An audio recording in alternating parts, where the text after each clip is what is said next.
Margaret Hayes pressed the crumpled letter against her chest. Ink smeared by tears she'd sworn she wouldn't cry. Not again. Not after 3 men had looked at her bloodline and walked away. The train platform emptied around her family's reuniting merchants calling greetings, everyone belonging somewhere. Everyone but her. She'd traveled 200 miles for a man who promised a home only to find silence and snow. Her fingers went numb around the letter. Maybe her mother-in-law was right. Maybe barren half-breed widows didn't deserve second chances. Before we go any further into Maggie's story, if tales of love born from rejection of families chosen rather than given of hearts that refuse to quit, even when the world turns its back, if these stories move, you hit that subscribe button right now. Stay with us until the very end, because what happens next will restore your faith in second chances. And drop a comment telling us what city you're watching from. We want to see just how far Maggie's journey reaches across this country. Now, let's step back into that freezing Wyoming afternoon where everything was about to change. Sweetwater, Wyoming Territory, November 1881. The wind cut through Maggie's wool coat like it wasn't even there. She'd been standing on the platform for 2 hours now, watching the sun drop behind the mountains, watching her hope die with it. A woman's voice cut through the cold. "That's her, the one Garrett was supposed to marry." Maggie didn't turn. She didn't have to. She'd heard whispers like that her whole life. Half savage, they say. Mama was a Arapaho. Got herself taken by a cavalry officer. Lord have mercy. And Garrett actually considered. His mother put a stop to it, thank goodness. Told him that kind of blood runs deep. Told him she'd ruin any children he might have with her. The women's skirts rustled as they passed, their voices fading into the general store across the street. Maggie's hands shook. Not from cold this time. She'd known. Of course she'd known. When Garrett Sullivan's letters had stopped coming 3 weeks ago, when his last one had been so short, so cold, she'd known. But she'd come anyway because what else was there? The ranch where her husband had died. Where her mother-in-law had called her barren and cursed and thrown her belongings into the yard. "You waiting on someone, miss?" Maggie startled. An old man stood before her. Kind eyes set deep in a weathered face. He wore a shopkeeper's apron under his coat, and his breath misted white between them. "I was," Maggie said. Her voice came out steadier than she felt. "But it seems I was mistaken." The old man studied her. Not with judgment, with something that looked almost like recognition. "You're the one from the letters," he said. "The mail-order bride." Maggie flinched. "I suppose that's what I am?" "Was," the old man corrected gently. "Garrett Sullivan ain't coming. His mother made sure of that. I gathered as much. You got somewhere to stay." Maggie shook her head. "Come on then." The old man gestured toward the store. "Name's Tucker. I've got a room out back. Nothing fancy, but it's warm. You can think about what comes next without freezing to death." "I can't pay you." "Didn't ask you to." Tucker started walking, and after a moment Maggie followed. The general store smelled like coffee and tobacco, and the faint sweetness of dried apples. Tucker led her past shelves stocked with canned goods and farming equipment through a narrow door into a small room. A cot sat against one wall, a stove in the corner, a single window looking out onto an alley. "It's not much," Tucker said. "It's more than I expected." Maggie set her bag down. "Thank you," Tucker nodded. "You hungry?" "I couldn't." "Wasn't really a question, miss. Sit down. I'll heat some stew." Maggie sat. She watched Tucker move around the small space with practiced efficiency, ladling stew from a pot on the stove, cutting thick slices of bread. He set a bowl in front of her without comment, and she ate, because refusing kindness seemed wrong somehow, even when she felt too hollowed out to taste anything. "You got people back east?" Tucker asked. "No." Maggie swallowed. "My husband died 2 years ago. Tuberculosis. His family blamed me for it. Said I brought sickness into their house." "Did you?" "No more than anyone else." Maggie's fingers tightened around her spoon.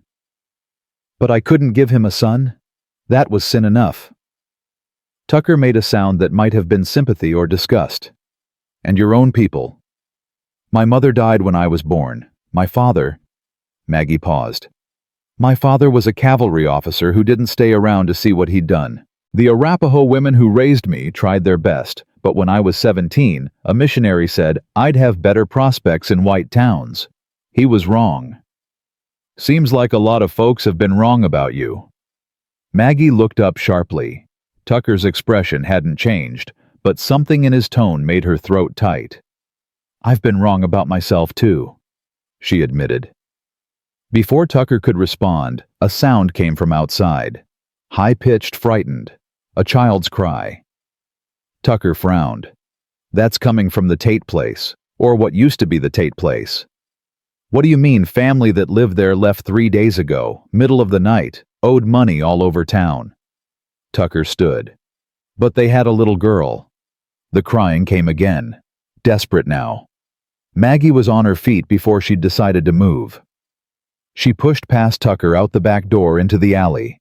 The sound was coming from a chicken coop behind an abandoned house, half collapsed and listing to one side. Maggie yanked open the coop door.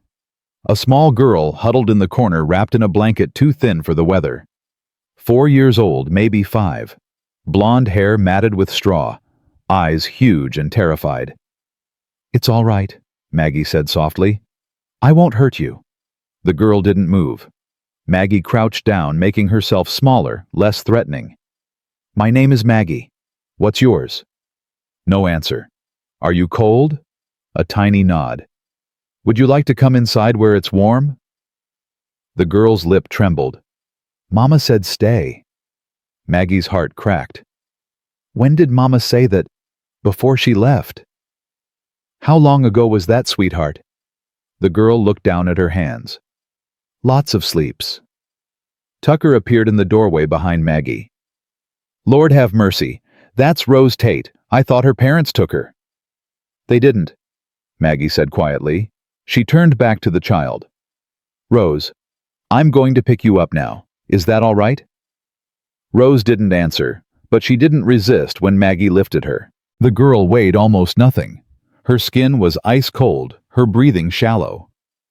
How long has she been out here? Maggie demanded. 3 days at least. Tucker's voice was rough. Maybe more. Maggie carried Rose inside, set her on the cot, wrapped her in every blanket Tucker could find. The girl stared at nothing, shivering so hard her teeth chattered. We need to get her warm, Maggie said. Slowly, too fast, and we'll shock her system.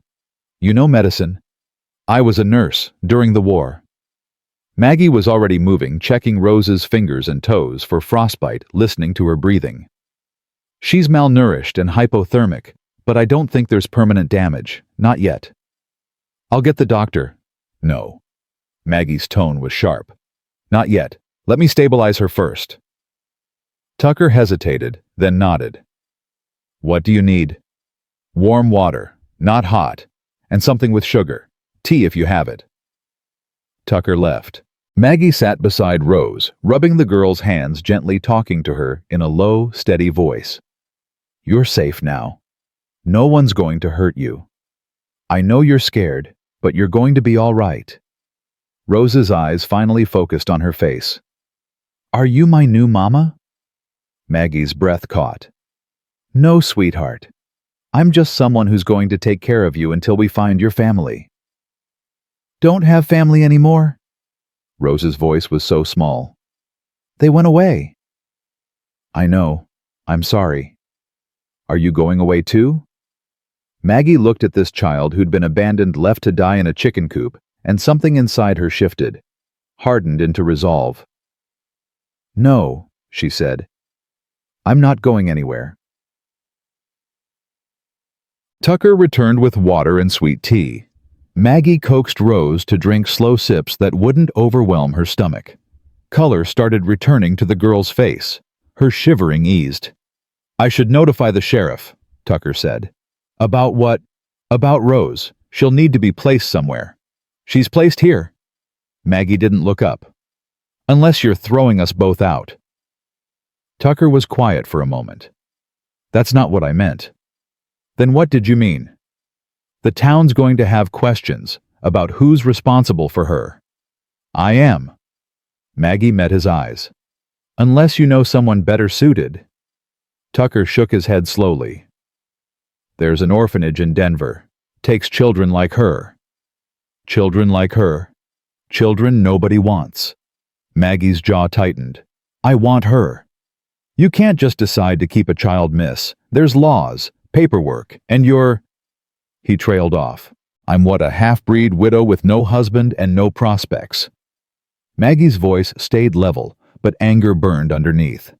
"You think that makes me less capable of caring for an abandoned child?" "I think it makes it harder for folks to accept."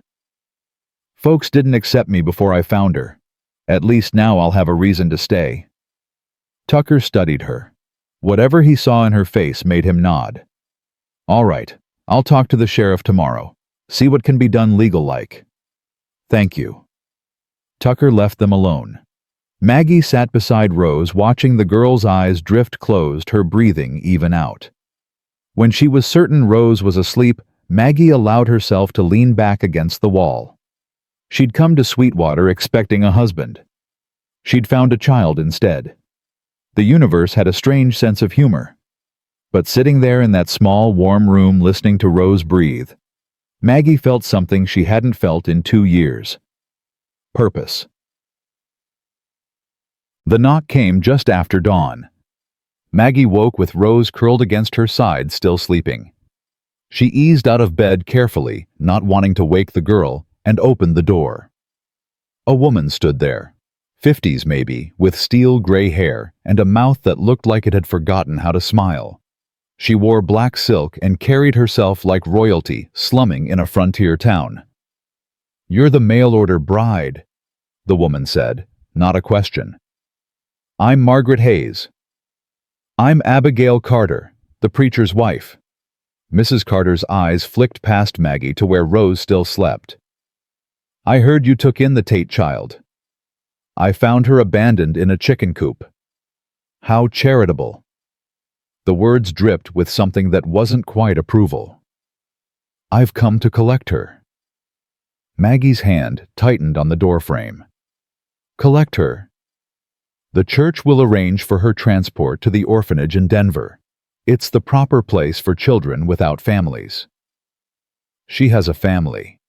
She has me." Mrs. Carter's expression didn't change, but something cold flickered in her eyes. "You, a widow with no means, no husband, no reputation in this town. You think you're suitable to raise a child? More suitable than leaving her to freeze to death." "Don't be dramatic. The Tates clearly intended to return for her." "It's been 4 days, Mrs. Carter. If they intended to return, they would have." Mrs. Carter's mouth thinned.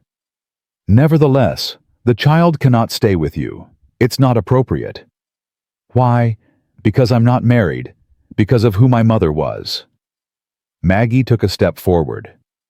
"Or because you need someone to look down on to feel righteous."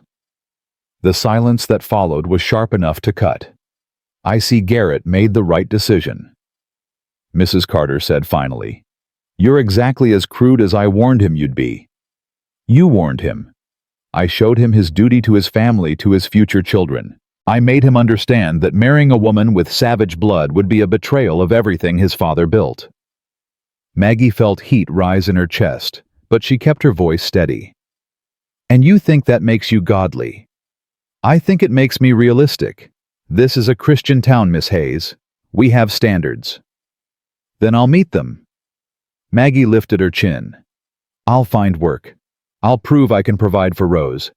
And if you try to take her before I've had that chance, I'll fight you in every court from here to Washington." Mrs. Carter's eyes narrowed. "You have no idea what you're inviting." "I've been unwanted my whole life, Mrs. Carter. I've learned how to fight." For a long moment, the two women stared at each other. Then Mrs. Carter turned, skirts swishing. "You have 1 week," she called over her shoulder. 1 week to prove you're fit to care for that child. If you can't, she goes to Denver." The door closed. Maggie stood there, heart hammering Rose, still sleeping peacefully behind her. 1 week. She had 1 week to build a life worth keeping. Tucker found her 2 hours later, scrubbing the floor of the storage room behind the shop. "What are you doing?" he asked. "Cleaning." Maggie didn't look up. "You said this room wasn't being used. I thought I could turn it into a clinic, sell medicines, treat minor ailments. People get sick on the frontier. They need help." Tucker leaned against the doorframe. "Mrs. Carter came by." "I know. Gave me an earful about harboring unsuitable women. I'm sorry." "Don't be." Tucker crossed his arms. "I told her if she had a problem with who I let use my property, she could take it up with God, because I sure as hell wasn't listening to her." Maggie paused mid-scrub. "You didn't have to do that." "Didn't do it for you. Did it because she's been running this town like her personal kingdom for too long and I'm tired of it." Tucker stepped into the room. "But if you're serious about this clinic idea, you'll need supplies. Medicine, clean bandages. I have some savings. Use it for Rose. Food, clothes, things she needs." Tucker waved a hand. "I'll front you the medical supplies. You can pay me back when folks start coming." "If they come." "They'll come." Tucker's smile was slight but genuine. "Frontier's hard on bodies. Folks need healing. They don't much care who does it long as it works." Maggie sat back on her heels. "Why are you helping me?" Tucker was quiet for a moment. "I had a daughter once. She married a man I didn't approve of. I said some things I can't take back. She died in childbirth 3 years ago, and I never got to tell her I was sorry." He looked at Rose, still curled on the cot, clutching a rag doll Tucker had found somewhere. "Maybe I'm helping you for her. Maybe I'm helping you for me. Does it matter?" "No," Maggie said softly. "It doesn't matter at all." The clinic opened the next day. Maggie hung a simple sign in the window, "Medicine and Healing. M. Hayes, Nurse." The first person through the door was a cowboy with a hand wrapped in dirty cloth, blood seeping through. "Heard you know doctoring," he said. Maggie unwrapped the hand. Deep gash across the palm, but clean. "What happened?" "Knife slipped while I was fixing tack." "Sit down. This is going to sting." She cleaned the wound with whiskey, stitched it with steady hands, wrapped it in clean linen. The cowboy watched her work with unconcealed surprise. "You learned that in the war?" he asked. "I learned it because I had to." Maggie tied off the bandage. "Keep it clean. Change the dressing every day. Come back in a week, and I'll remove the stitches." "How much?" "2 bits." The cowboy paid, tipped his hat, and left. Before the door closed behind him, an old woman came in with a cough that rattled her chest. Then a young mother with a baby who wouldn't stop crying. Then a ranch hand with a twisted ankle. By nightfall, Maggie had treated 11 people and earned enough to buy food for a week. Rose watched it all from her corner, quiet and wide-eyed. When the last patient left, she came to stand beside Maggie. "You make people feel better," Rose said. "I try. Can you make me feel better?" Maggie's hands stilled. "What hurts, sweetheart?" Rose touched her chest. "Here, where Mama used to be." Maggie knelt down, pulled Rose into her arms. "I can't fix that kind of hurt, Rose. I wish I could." "Will it always hurt?" "I don't know. Maybe. But maybe it'll hurt less if you let someone else in." Rose pulled back, looking at Maggie with those 2 old eyes. "Will you stay? Even when I'm bad?" "You're not bad." "Mama said I was. Said I cried too much. Said that's why they had to go." Maggie's throat tightened. "Your mama was wrong. You're not bad, Rose. You're perfect. And I'm not leaving. Promise." "Promise." Rose wrapped her small arms around Maggie's neck and held on like she'd never let go. 3 days passed. The clinic stayed busy.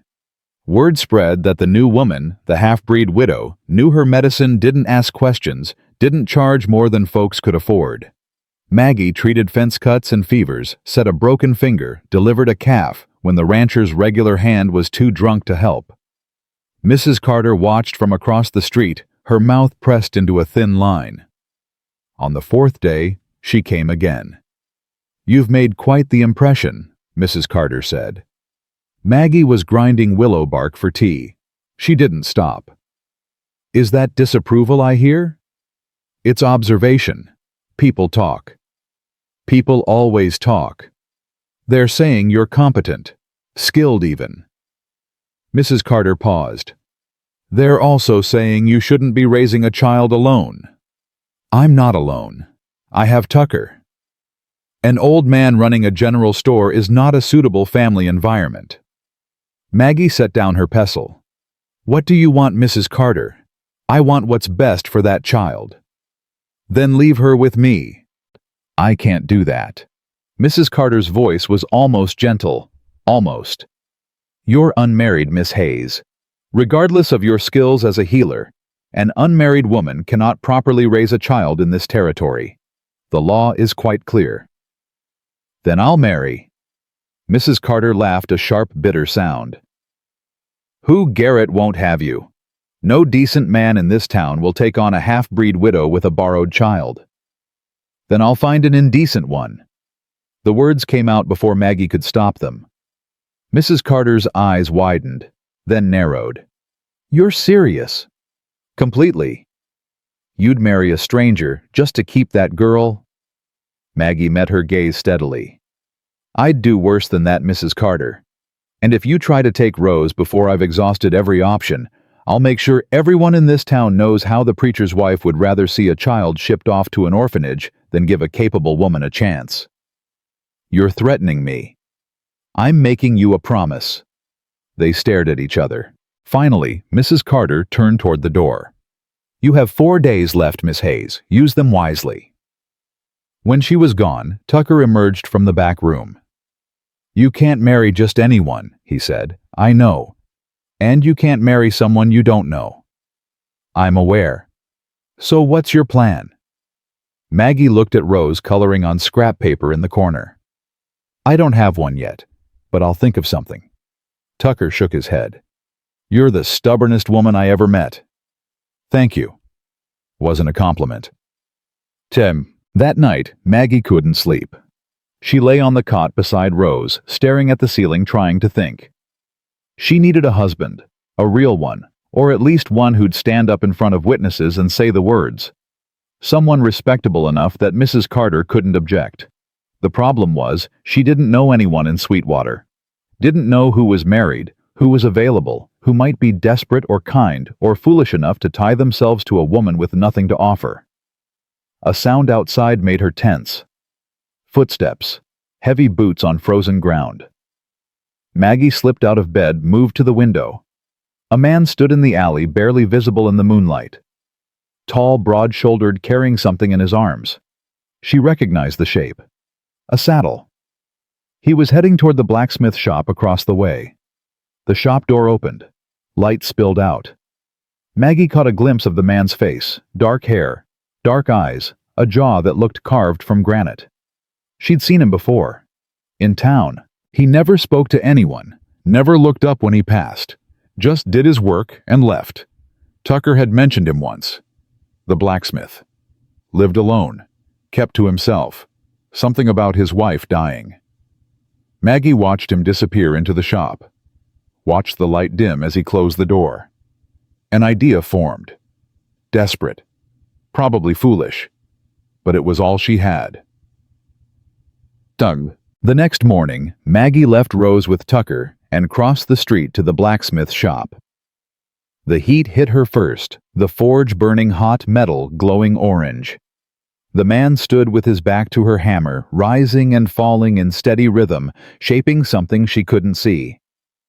"Excuse me," Maggie called. He didn't turn. "Sir, I need to speak with you." The hammer paused. The man set it down, finally turned. Up close, he was younger than she'd thought. 35, maybe. Lines around his eyes that spoke of pain more than age. I'm not taking new work right now, he said. I'm not here about work. He waited. Maggie took a breath. I need a husband. Something flickered across his face. Surprise, maybe. Or suspicion. You're the mail-order bride, he said. I was. Now I'm just someone trying to keep a little girl from being sent to an orphanage. And you think I can help with that? I think you're unmarried. I think you keep to yourself, which means you probably won't care about my reputation.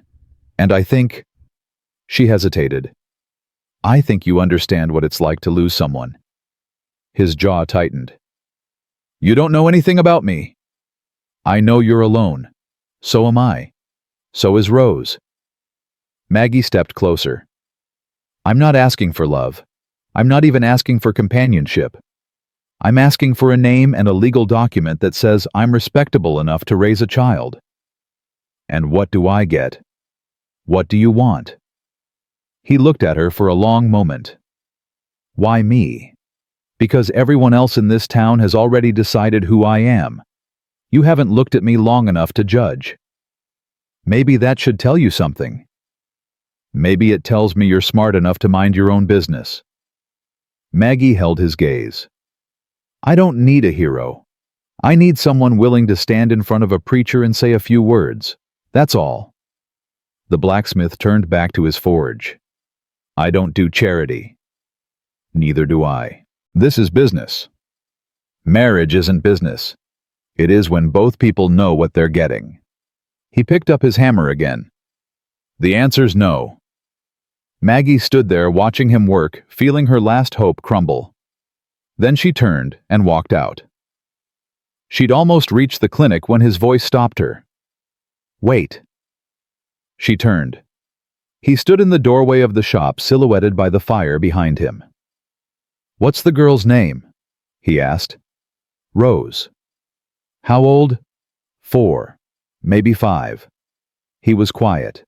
Then, my daughter was 4 when she died. Maggie's chest tightened. Scarlet fever, he continued. 2 years ago. Her and my wife both. His hands clenched. I couldn't save them. I'm sorry. Don't be.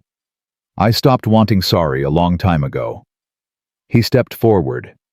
But if I do this, if I stand up there and say those words, I'm not doing it for you. I know. And I don't want her calling me Papa or thinking I'm her father. I'm not. I understand. I'll fix things around your clinic, keep you safe if anyone gives you trouble. That's it. We don't share a bed. We don't pretend this is real. Agreed. He studied her. You're either very desperate or very stupid. Both, Maggie said. But I'm also very serious. Another long silence. Then he nodded. Samuel Bridger. People call me Sam. Margaret Hayes. People call me Maggie. Sam held out his hand. Maggie shook it. His palm was rough with calluses, hot from the forge. We'll do it tomorrow, he said. Before I change my mind. Tomorrow, Maggie agreed. She walked back to the clinic feeling like she'd just made a deal with something dangerous. But Rose was safe. That was all that mattered. The preacher's house sat at the end of Main Street, white paint peeling in the winter wind. Maggie stood at the gate with Sam beside her, Rose's hand clutched in hers. The girl hadn't said a word since Maggie told her they were getting married. You don't have to do this, Sam said. Yes, I do. I mean, you don't have to do it right now. We could wait. Maggie looked at him. Mrs. Carter gave me 4 days. I have 2 left. We're doing this now. Sam's jaw worked, but he pushed open the gate. Reverend Carter answered the door. He was a thin man with kind eyes that didn't match his wife's at all. When he saw them standing there, something like understanding crossed his face. Mr. Bridger, Miss Hayes. His gaze dropped to Rose. And young Miss Tate. We'd like to be married, Maggie said. Today, if possible. The Reverend's eyebrows rose. That's rather sudden. It's necessary. I see. He glanced past them, as if checking whether his wife was within earshot. Come in. The parlor was spotless cold, despite the fire burning in the hearth. Reverend Carter gestured for them to sit, but no one did. "You understand what you're asking," the Reverend said. "We're asking you to marry us," Sam said. His voice was flat. "Seems straightforward enough. Marriage is a sacred covenant before God, Mr. Bridger. It's not something to be entered into lightly." "We're not entering into it lightly." Maggie kept her voice steady. "We're entering into it because a child needs a stable home, and the law says she can't have one unless I'm married." Reverend Carter's expression softened. "I understand your intentions are good, Miss Hayes, but marriage requires more than good intentions. It requires commitment, partnership, love, ideally." "We don't have time for ideally," Maggie said. "We have 2 days before your wife sends Rose to Denver." The Reverend flinched. "Abigail means well." "Does she?" Sam's tone was sharp enough to cut. "Because from where I stand, she means to punish Miss Hayes for having the wrong bloodline and the wrong history, and she's willing to use a child to do it." Silence fell. The Reverend looked at Sam for a long moment. "You've never spoken more than 2 words to me in all the years you've been in this town," he said quietly. "Now you're here defending a woman you barely know." "I'm here because no one else will be." Sam's hands clenched at his sides. "And because I'm tired of watching people hide their cruelty behind Scripture." Reverend Carter's face went pale. For a moment Maggie thought he'd throw them out. Then he sighed a sound that seemed to come from somewhere deep and tired. "You're right," he said. "And I'm sorry. Not just to you, but to Miss Hayes and to this child." He looked at Rose. "I'll perform the ceremony, but I need to know from both of you. Are you certain this is what you want?" "Yes," Maggie said immediately. Sam hesitated, just for a second. Then he nodded. "Yes." "Very well, I'll need witnesses, and you'll need a license from the courthouse." "We'll get it," Maggie said. "Can you marry us this afternoon?" "This afternoon?" The Reverend looked startled. "I suppose I could, but—" The door to the parlor burst open. Mrs. Carter stood there, her face twisted with fury. "Absolutely not." Everyone turned. Reverend Carter straightened. "Abigail, don't you dare, Thomas. Don't you dare perform this mockery of a marriage in our home." "This is God's home," the Reverend said quietly. "And God welcomes everyone." "God does not welcome deception." Mrs. Carter's eyes fixed on Maggie. "This woman is trying to circumvent the law. She's using marriage as a loophole to keep a child she has no right to." "The law says a married woman can adopt," Maggie said.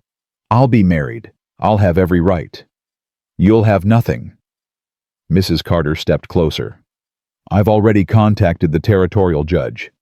He agrees that a marriage of convenience has no legal standing when it comes to child placement. The moment you try to file adoption papers, I'll contest them. And I'll win." Maggie's stomach dropped. "You can't." "I can. I will. And there's nothing you can do to stop me." Mrs. Carter's smile was thin and sharp. "You should have left when you had the chance, Miss Hayes. Now you'll leave with nothing." Rose's hand tightened in Maggie's. The girl was shaking. Sam moved. One step forward, placing himself between Mrs. Carter and Maggie. His voice, when he spoke, was low and dangerous. "You're scared." Mrs. Carter blinked. "Excuse me." "You're scared," Sam repeated. "Scared that if Miss Hayes succeeds, if she builds a life here and raises that child, people will see what you really are. Not a pillar of the community. Just a bitter woman who uses God's name to justify cruelty." Mrs. Carter's face flushed. "How dare you?" "I dare because I've got nothing left to lose. You already took everything from me when your husband prayed over my wife's grave and told me her death was God's will. When he said I should be grateful she suffered because it would make her pure."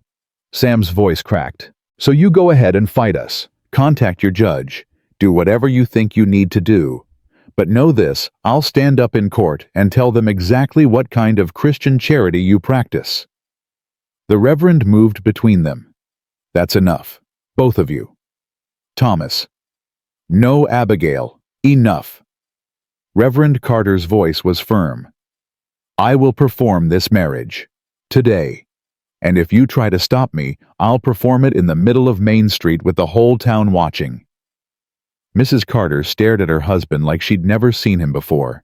You would choose them over me. I'm choosing what's right over what's comfortable. The Reverend's voice gentled. I've stood by for too long while you hurt people in God's name. I won't do it anymore.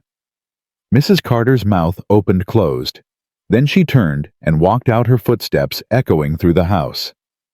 The front door slammed hard enough to rattle the windows. No one moved for a long moment. Then Rose whispered, Is the mean lady going to take me away? Maggie knelt down, pulled her close. No, sweetheart, she's not going to take you anywhere. Promise? Promise. Sam's voice was rough. We should go get that license. The courthouse was a two-room building that smelled like old paper and tobacco. The clerk was a young man with ink-stained fingers who barely looked up when they entered. Help you. Marriage license, Sam said. The clerk pulled out a form, dipped his pen. Names: Samuel Bridger and Margaret Hayes. The pen scratched across paper.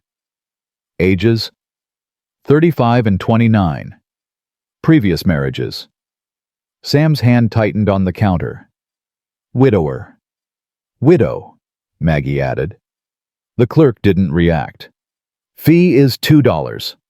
Sam paid. The clerk stamped the paper, pushed it across the counter. You've got 30 days to get married or it expires. After that, you'll need a new one. We're getting married today, Maggie said. The clerk finally looked up. His gaze traveled from Maggie to Sam to Rose, who stood between them, holding both their hands. Well, he said, good luck to you. They walked back to the preacher's house in silence. The sun was starting to sink, painting the sky orange and purple. Rose hummed something tuneless, swinging their hands. You scared? Sam asked. Terrified, Maggie admitted. Me too. That surprised her. She looked at him, really looked. Saw the tension in his shoulders, the way his jaw kept clenching. We can still back out, she said. No, we can't. Not if we want to keep Rose. Is that the only reason you're doing this? Sam was quiet for a long time. I don't know. Maybe. Or maybe I'm tired of being alone with ghosts. Before Maggie could respond, Tucker appeared from the general store, waving them over. Got something for you, he said. He held out a dress. Simple gray wool, but clean and mended with care. Figured you'd want something decent for the ceremony. Maggie's throat tightened. Tucker, I can't. You can and you will. Every woman deserves to look like a bride, even if it's just for an afternoon. He pressed the dress into her hands. Now go change. Reverend's waiting. The dress fit almost perfectly. Maggie stood in Tucker's back room, staring at her reflection in the small mirror. She looked different.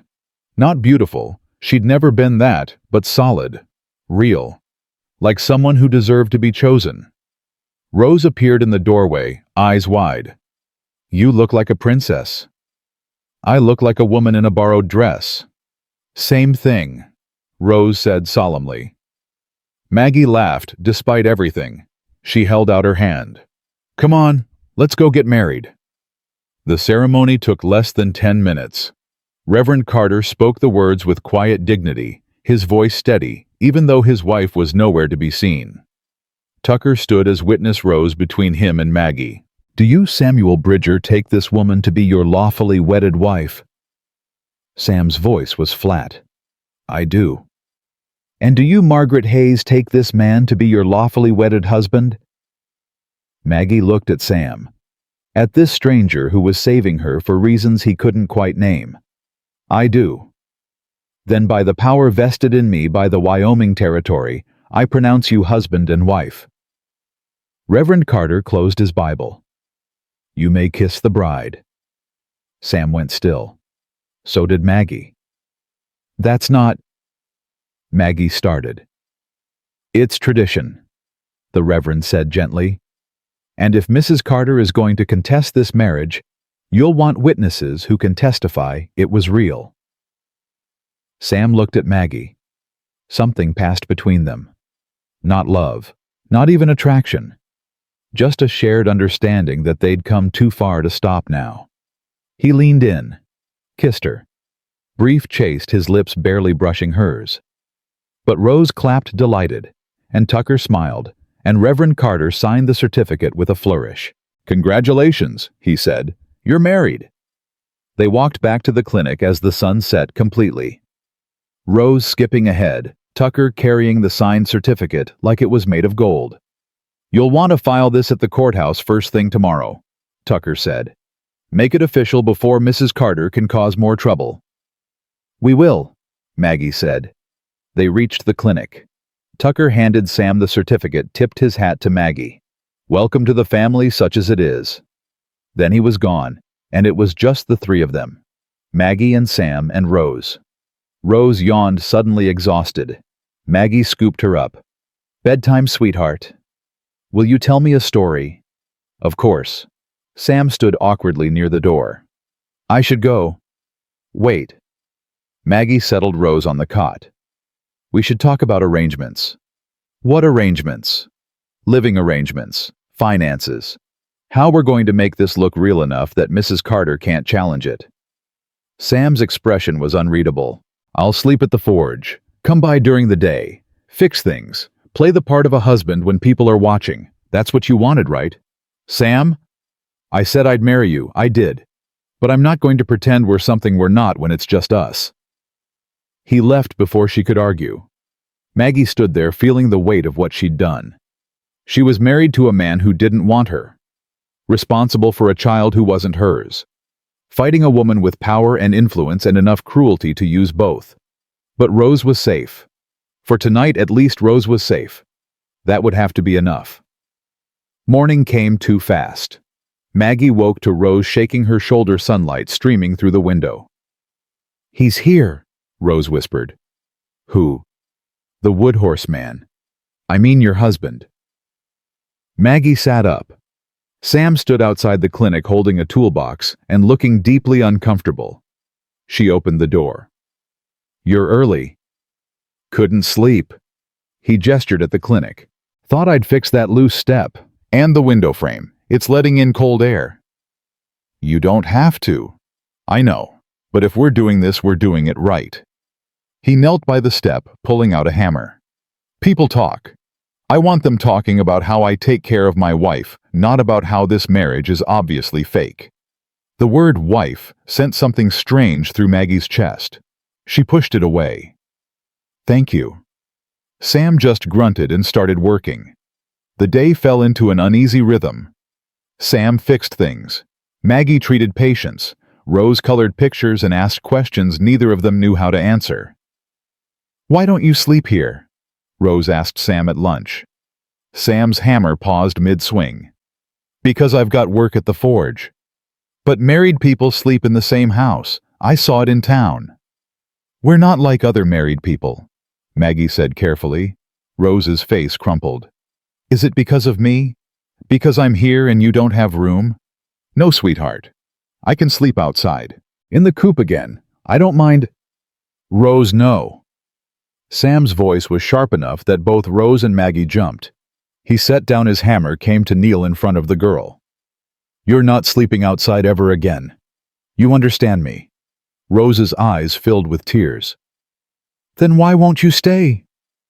Sam opened his mouth, closed it, looked at Maggie with something like desperation. Maggie made a decision. "He will stay, starting tonight." Sam's head whipped toward her. "Maggie, we'll figure it out, but Rose is right. If this marriage is going to stand up to scrutiny, we need to live like we're actually married. There's one bed? Then you'll sleep on the floor, or I will. We'll work it out." Sam looked like he wanted to argue. But Rose was watching him with those huge, hopeful eyes, and whatever wall he'd built around himself cracked just a little. "Fine," he said. "I'll bring my things tonight." Rose threw her arms around him. Sam went rigid, then slowly, carefully patted her back. Maggie turned away, giving them privacy. But she caught Tucker watching from the store window, and the old man's smile was knowing. That afternoon, Mrs. Carter struck. Maggie was grinding herbs when the door slammed open. Mrs. Carter stood there, with two men Maggie didn't recognize. Official-looking men with hard faces. "Margaret Bridger," Mrs. Carter said, her voice dripping satisfaction. "These gentlemen are from the Territorial Child Welfare Office. They have some questions about your fitness to care for Rose Tate." Maggie's blood went cold. "I'm married now. The law says a married couple may apply to adopt. It doesn't guarantee approval." Mrs. Carter's smile was sharp. "Especially when there are concerns about the marriage's legitimacy." One of the men stepped forward. "Mrs. Bridger, I'm Inspector Williams. We've received a complaint that your marriage to Samuel Bridger is fraudulent, that you married solely to circumvent child placement laws." "That's not true." "Then you won't mind answering some questions." Maggie looked past them to where Rose sat frozen in the corner, her coloring paper forgotten. The girl's face had gone pale. "Not in front of the child," Maggie said. "The child is the subject of this investigation," Williams said. "She stays." Tucker appeared in the doorway. "What's going on here?" "Official business," Mrs. Carter said.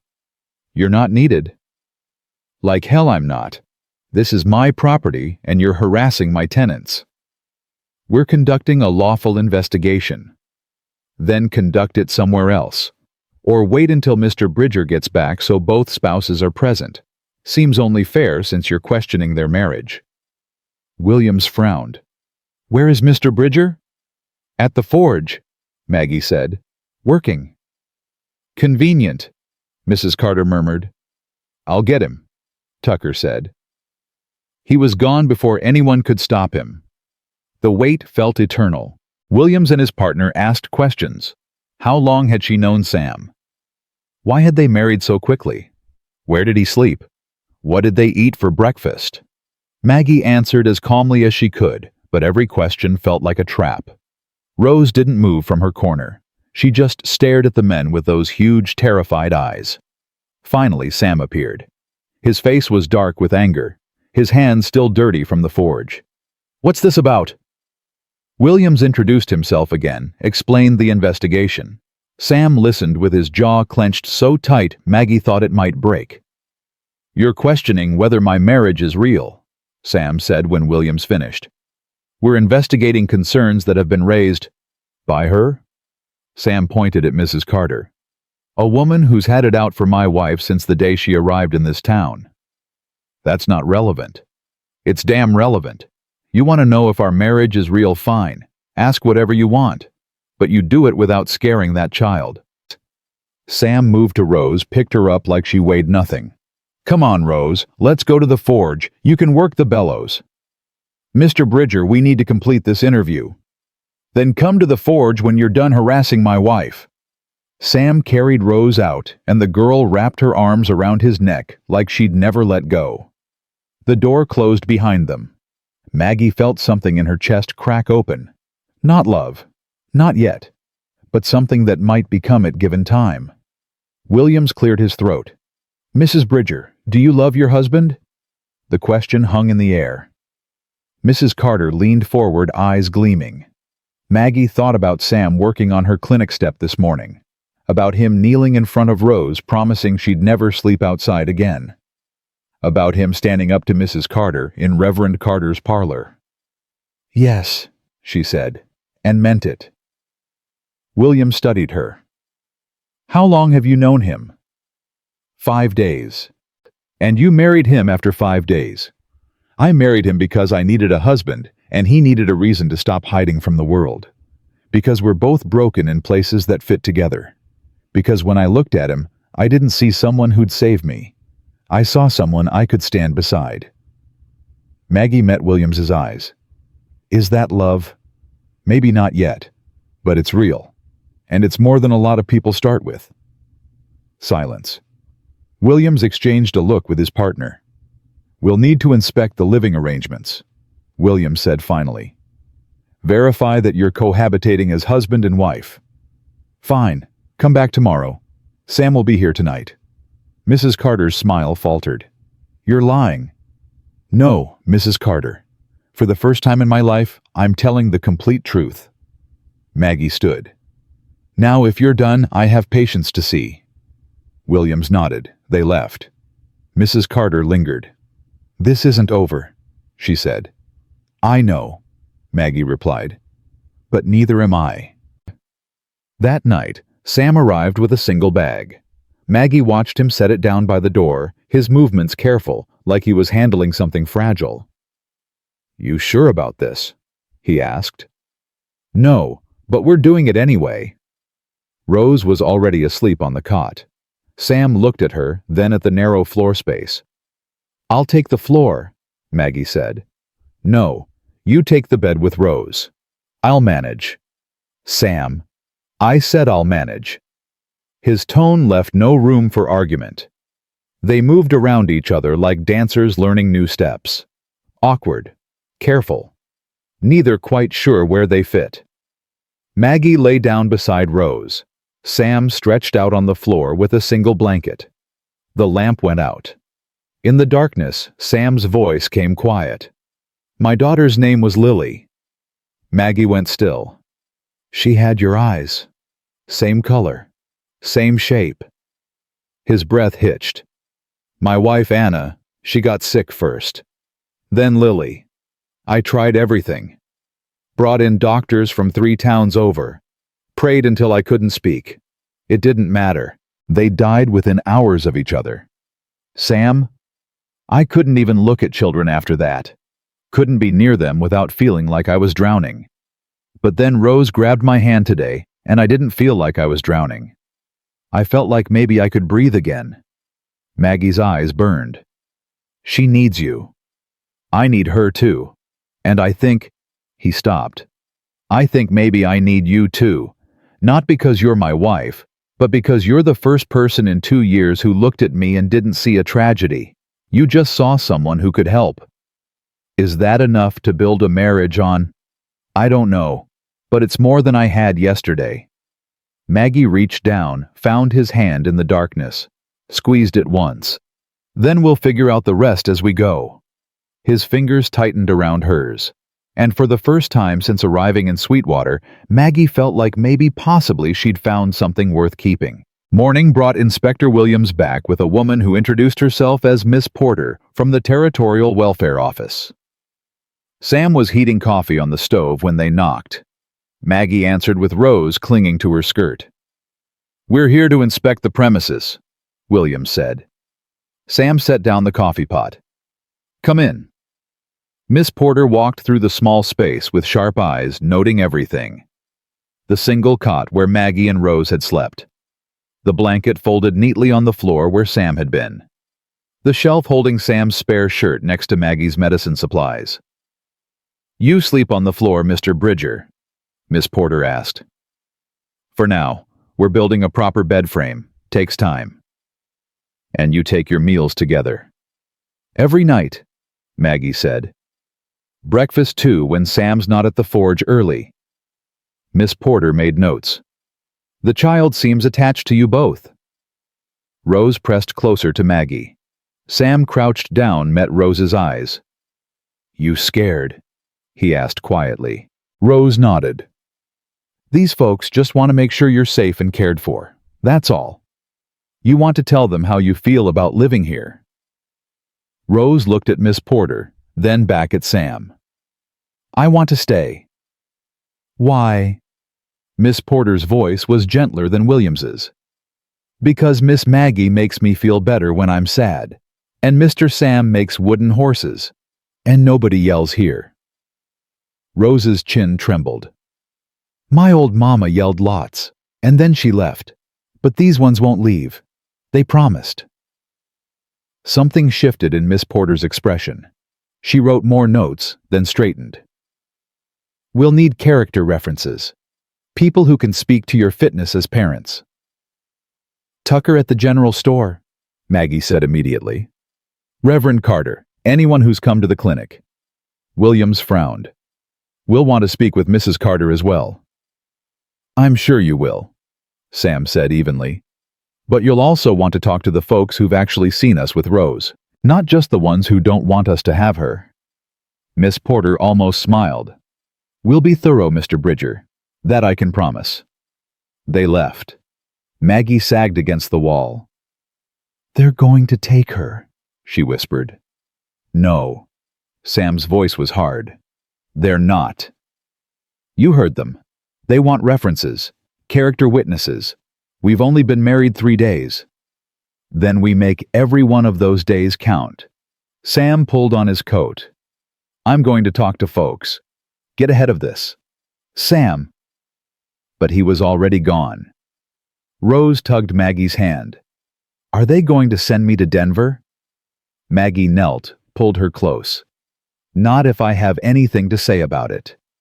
"Do you have something to say?" "Yes, sweetheart. I have a lot to say." The first patient that morning was a ranch hand with the infected cut on his arm. Maggie cleaned it, applied salve, wrapped it fresh. He paid with a silver dollar and a question. "That true, what Mrs. Carter's saying that you and Bridger ain't really married?" Maggie's hand stilled. "We're legally married. The certificate's filed at the courthouse." "But you love him." The question shouldn't have surprised her. Nothing stayed private in a frontier town. "Yes," Maggie said, and realized she wasn't entirely lying anymore. The ranch hand studied her. "Mrs. Carter came by our bunkhouse yesterday. Said you were using marriage to steal that little girl. Said decent folks should speak up." Maggie's stomach dropped. "And will you?" "No, ma'am. My mama was half Cherokee. I know what it's like when folks decide you ain't good enough based on blood you didn't choose." He tipped his hat. "You need someone to tell those inspectors you're good people. You let me know." "Thank you." He left. Before Maggie could catch her breath, an older woman came in. Then another ranch hand. Then a farmer's wife. By noon, 7 people had come through the clinic. 6 of them offered to speak on Maggie's behalf. The 7th was Mrs. Carter. "Busy morning," she observed. "What do you want?" Maggie didn't look up from grinding willow bark. "To offer you a choice." Mrs. Carter stepped closer. "Leave Sweetwater, today. Take the next train east. I'll even pay your fare." And Rose goes to Denver where she belongs. Maggie's hands clenched around the pestle. "No." "Think about it rationally, Miss Hayes." "Mrs. Bridger, whatever you call yourself, the facts remain the same. You're an outsider with a questionable past and a marriage of convenience. I have standing in this community. Connections. Resources." Mrs. Carter's voice dropped. "I will bury you." "Then bury me." Maggie met her eyes. "But I'm not leaving, and I'm not giving up Rose." "You're going to lose." "Maybe. But at least I'll lose fighting for something that matters." Mrs. Carter's mouth thinned. "You're a fool." "Probably. But I'd rather be a fool with a conscience than a Christian without one." The slap came so fast, Maggie didn't see it coming. Her head snapped sideways, cheek burning. Rose screamed. Maggie touched her face, felt blood where Mrs. Carter's ring had caught her. When she looked up, her voice was perfectly calm. "Get out. You can't. Get out of my clinic before I have the sheriff arrest you for assault." Mrs. Carter's face went white, then red. She turned on her heel and left, slamming the door hard enough to rattle the jars on the shelves. Rose ran to Maggie, sobbing. "She hurt you." "I'm all right, sweetheart." "You're bleeding." "It's just a scratch." Maggie wiped the blood away, forced a smile. "See, already better." But Rose's eyes were huge and terrified, and Maggie knew the damage went deeper than a cut. Sam found them an hour later. He took one look at Maggie's face and went very still. "Who?" "It doesn't matter." "Who touched you?" Maggie sighed. "Mrs. Carter." "But Sam, don't." He was already out the door. Maggie grabbed Rose's hand and ran after him. Sam crossed Main Street in long, angry strides. People stopped to watch. By the time he reached the preacher's house, half the town had gathered. He pounded on the door. Reverend Carter opened it, took one look at Sam's face, and stepped aside. Mrs. Carter stood in the parlor. Her eyes widened when she saw Sam. "Mr. Bridger, you hit my wife." She was insolent. "You hit my wife." Each word was a hammer blow. "You want to come after me? Fine. You want to question my marriage? Do it. But you put your hands on Maggie again, and I don't care who your husband is, or what standing you think you have. I will make sure everyone in this territory knows what kind of woman you really are." Mrs. Carter lifted her chin. "Are you threatening me?" "I'm making you a promise, same as she did." Sam leaned closer.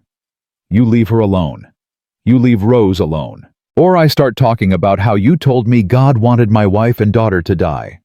How you said their deaths were punishment for my sins." The color drained from Mrs. Carter's face. "I never. You did. At the cemetery, right after I buried them. You said Anna and Lily died because I'd chosen to marry an Indian woman. Because I'd polluted my bloodline." Sam's voice shook. "I've carried those words for 2 years. They nearly destroyed me. But I'm done carrying them. And if you push me, I'll make sure everyone knows you said them." Reverend Carter made a strangled sound. "Abigail, tell me that's not true." Mrs. Carter said nothing. Her silence was answer enough. "Get out," the Reverend said quietly. "Both of you. I need to speak with my wife." Sam turned and walked out. Maggie followed with Rose. They made it back to the clinic before Sam's legs gave out. He sat down hard on the step-head in his hands. "I shouldn't have done that," he said. "Yes, you should have. I made it worse." "No, you made it real." Maggie sat beside him. "This marriage, us. You just told the whole town you're willing to fight for me. That's not nothing." Sam looked at her. At the bruise forming on her cheek, the cut still red and angry. "I should have been there. You're here now." Rose climbed into his lap, wrapped her arms around his neck. "Don't be sad, Mr. Sam." "I'm not sad, little bit. Just angry." "At the mean lady?" "Yeah, at the mean lady." Rose considered this. "Miss Maggie says being angry is okay as long as you don't hurt people." "Miss Maggie's right." Sam's arms came around Rose automatically. "But sometimes standing up for people you love looks like fighting. Do you love us?" The question hung in the cold air. Sam's eyes found Maggie's over Rose's head. "Yeah," he said slowly. "I think maybe I do." Rose beamed. Maggie's chest went tight. Tucker appeared from the store. "Y'all better come see this." They followed him to the front window. A crowd had gathered outside the preacher's house. Voices carried on the wind, angry and sharp. Then the door opened, and Reverend Carter stepped out. "What's he doing?" Sam asked. Tucker grinned. "Making things right." The Reverend's voice carried across the street. "My wife has something to say." Mrs. Carter appeared beside him. Her face was blotchy, her hands shaking. When she spoke, her voice was barely audible. "I was wrong. About Miss Hayes. About Mr. Bridger. About their marriage." She swallowed hard. "I let my prejudices guide me instead of my faith. I'm sorry." The crowd murmured. Mrs. Carter looked directly at Maggie through the window. "I'm sorry," she said again, louder this time. "And I'll be telling the inspectors that Rose Tate should stay with her family." Then she turned and went back inside. The door closed. The crowd dispersed slowly, people whispering and pointing. Maggie couldn't move, couldn't breathe. "Did that just happen?" she whispered.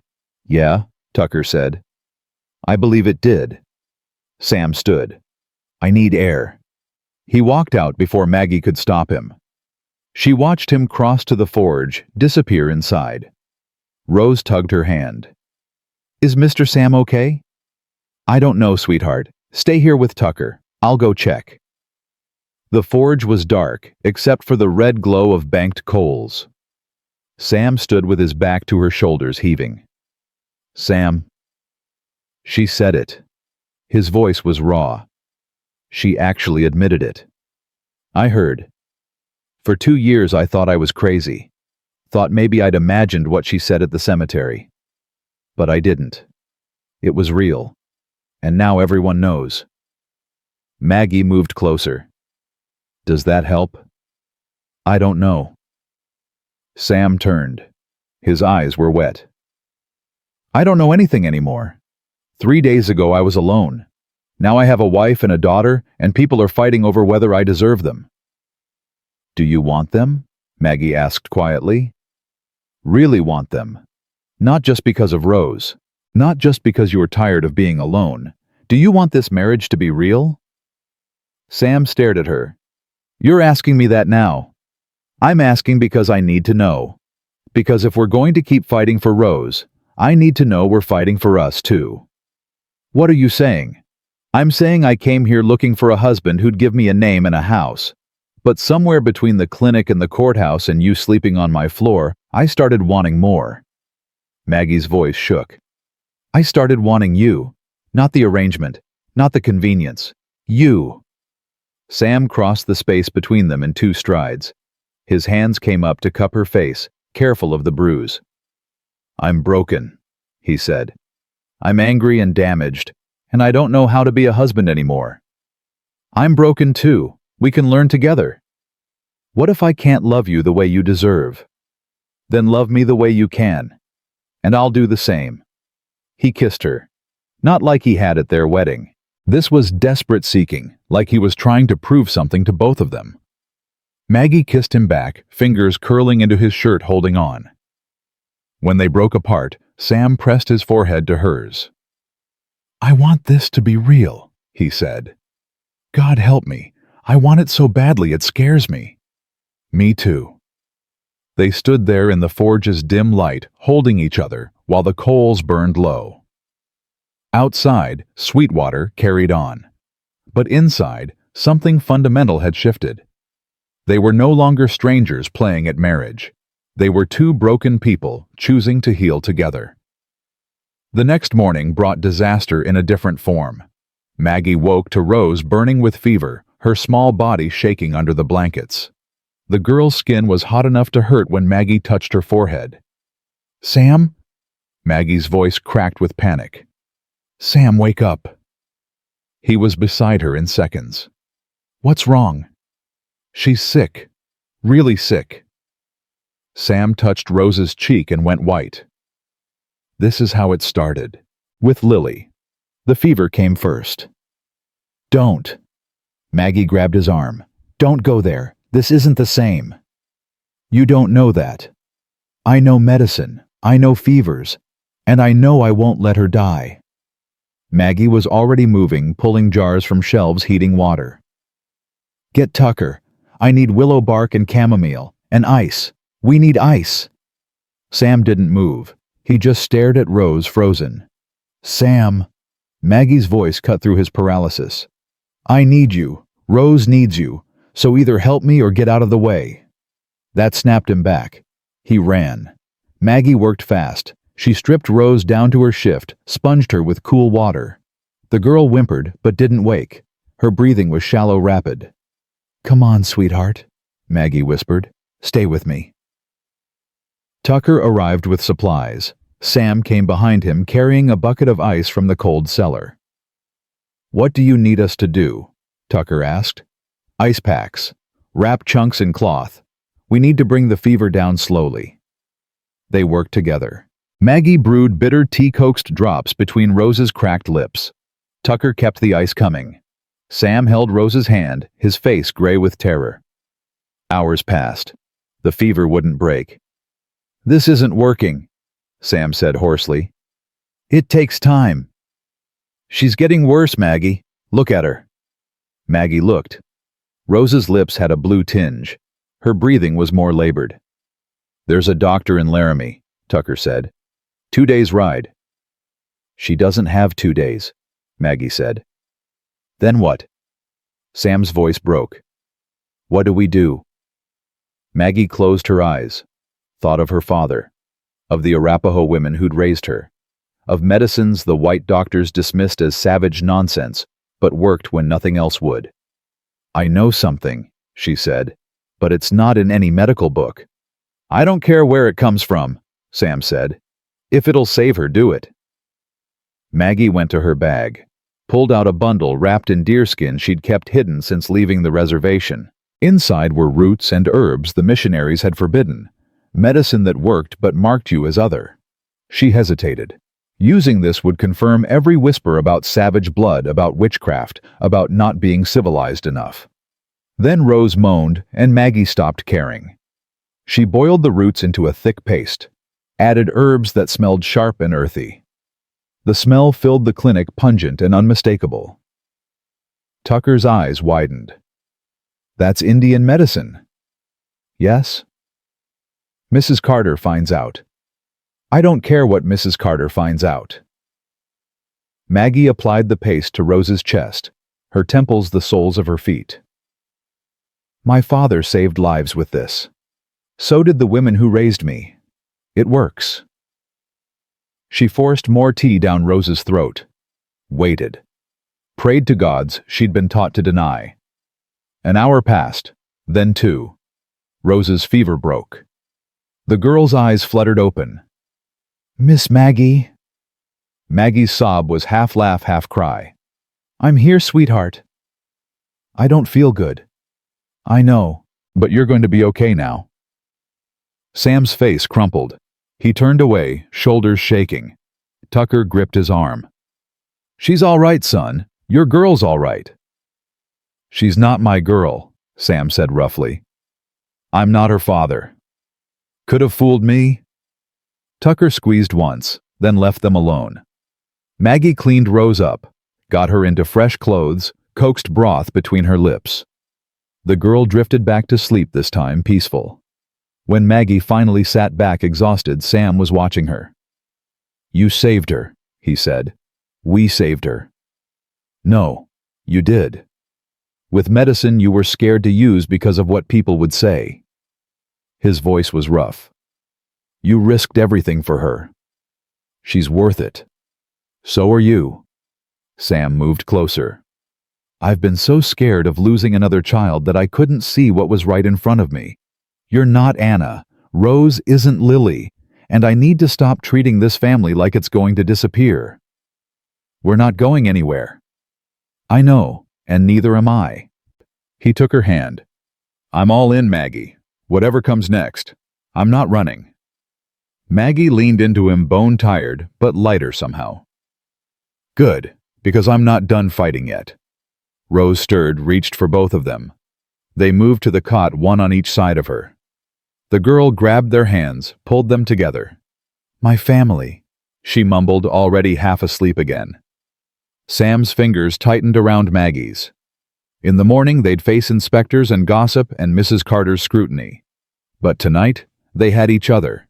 And for the first time since any of them could remember, that felt like enough. The smell hit town 3 days after Rose recovered, sharp and wrong like something rotting upstream. Sam noticed it first when he went to the river for water that morning. Don't use that, he told Maggie when he came back empty-handed. Something's dead in the water, or dying. Tucker appeared at the clinic door an hour later, face grim. Rivers rising, fast. Snow's melting early up in the mountains. How bad? Maggie asked. Bad enough that folks are sandbagging the low areas. Storm's coming too, if it hits while the river's already high. Tucker didn't finish. He didn't have to. Sam was already pulling on his coat. I'll help with the sandbags. Sam, you don't have to. Half this town stood up for us when the inspectors came.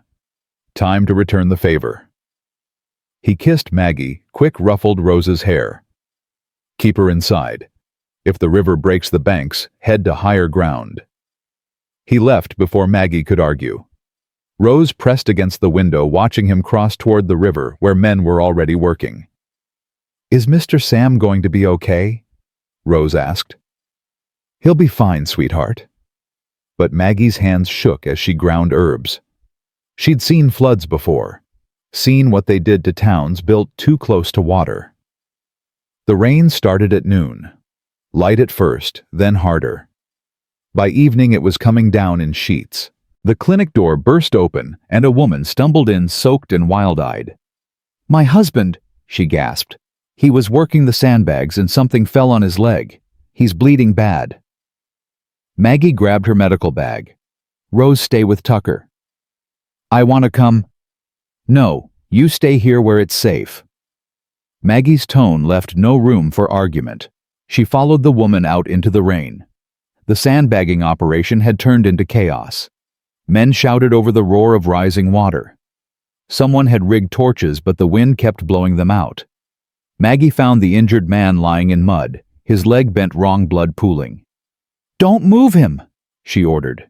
She knelt in the mud rain, hammering her back. The leg was broken bone visible through torn flesh. "I need to stabilize this before we move him." "No time," someone yelled. "River's about to breach." Maggie ignored them.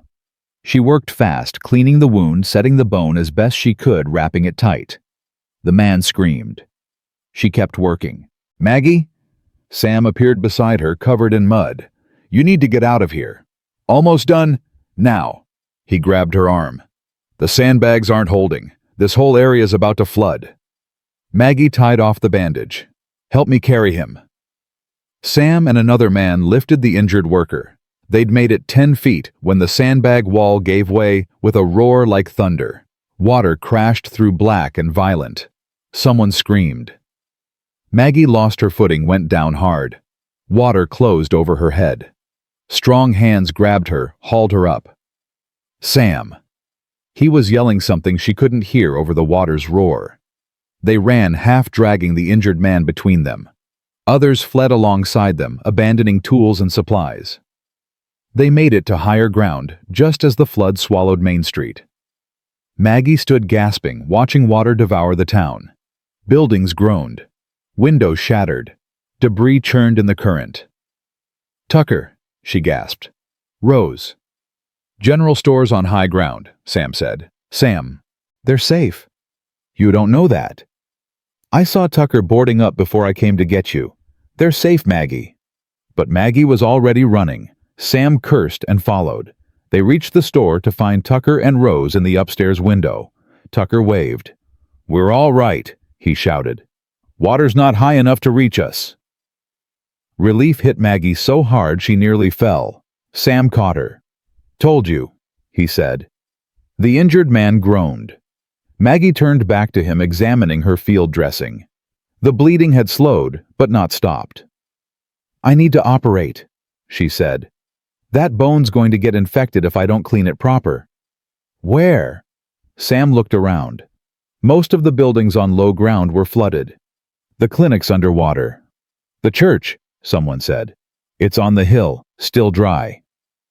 They carried the man to the church. Reverend Carter met them at the door, took one look, and started clearing the pews. "Use the altar," he said. "I'll get you light." Maggie worked through the night. The man's wife held his hand while Maggie cut away dead tissue, cleaned the wound, reset the bone properly. Sam held the lantern steady, never flinching, even when blood ran across the altar cloth. Other injured started arriving. A woman with a gash across her forehead. A boy with a dislocated shoulder. An old man who'd breathed in too much dirty water. Maggie treated them all, moving from one to the next without pause. Dawn came gray and wet. The rain had stopped, but the river still raged, brown and swollen. Half of Main Street was underwater. Buildings sagged, walls cracked, roofs collapsed. Maggie stood in the church doorway, swaying with exhaustion. Sam came up behind her, wrapped his arms around her waist. "You need to sleep," he said.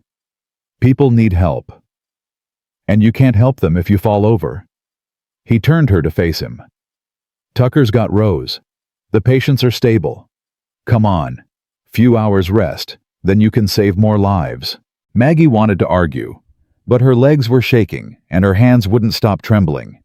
She let Sam lead her to a dry corner of the church, let him wrap her in a borrowed blanket. "I'm so tired," she whispered. "I know."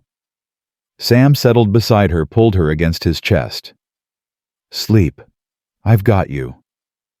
She was asleep before she could respond.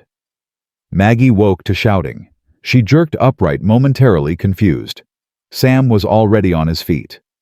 What's happening? She asked. Fire, someone yelled.